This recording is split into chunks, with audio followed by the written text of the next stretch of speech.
আওয়ামী সরকারের শাসনামলে আইনশৃঙ্খলা বাহিনীর পরিচয় দিয়ে উত্তরার একটি বাসা থেকে তুলে নিয়ে গুম করা হয় বিএনপি নেতা সালাউদ্দিন আহমদকে। সরকার পতনের পর ২০২৫ সালের ৩ জুন শেখ হাসিনা সহ ৭ জনের বিরুদ্ধে ট্রাইব্যুনালে অভিযোগ দায়ের করেন তিনি।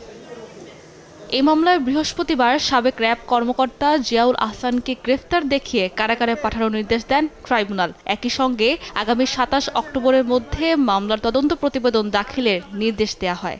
ফ্যাসিস্ট রেজিমে গুম হয়েছিলেন এবং তাকে ভারতে নির্বাসিত করা হয়েছিল।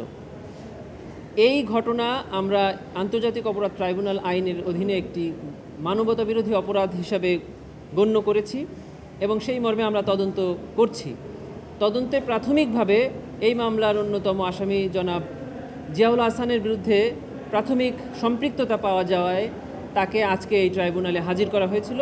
এদিকে জুলাই মানবতাবিরোধী অপরাধের মামলায় সাবেক স্বরাষ্ট্র সচিব জাহাঙ্গীর আলম ও সাবেক যুগ্ম সচিব ধনঞ্জয় কুমার দাসের বিরুদ্ধে আনুষ্ঠানিক অভিযোগ আমলে নিয়েছেন ট্রাইব্যুনাল। ধনঞ্জয়ের বিরুদ্ধে গ্রেফতারি পরোয়ানাও জারি করা হয়েছে। জুলাই গণঅভ্যুত্থানে স্বরাষ্ট্র সচিব এবং স্বরাষ্ট্র মন্ত্রণালয়ের যুগ্ম সচিব হিসাবে ওনারা এই আন্দোলন দমনে যে সকল অপরাধ করেছেন, ফ্যাসিলিটেট করেছেন, কমপ্লিসিট করেছেন। জুলাই হত্যাকাণ্ডের মামলায় এদিন দীপুমণি, আমির হোসেন আমু সহ সাবেক ৯ মন্ত্রী এমপিকে হাজির করা হয়। সাবেক মন্ত্রী দীপুমণি ও তৌফিক এলাহি চৌধুরীর জামিন শুনানির দিন আগামী ১৭ সেপ্টেম্বর ধার্য করেছেন ট্রাইব্যুনাল।